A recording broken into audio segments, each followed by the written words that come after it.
nakalimutan. Pagbalik sa Manila, ako ay nananabik. Mabaliw-baliw ako sa kanyang mga halik.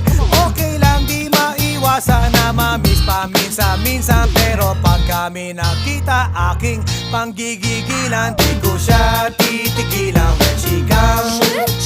Di ko siya titigilan when she comes. Di ko siya titigilan, di ko siya titigilan, di ko siya titigilan when she comes. Kay ganda ng aming samahan at walang nanlalamig. Mas pa sa mag-asawa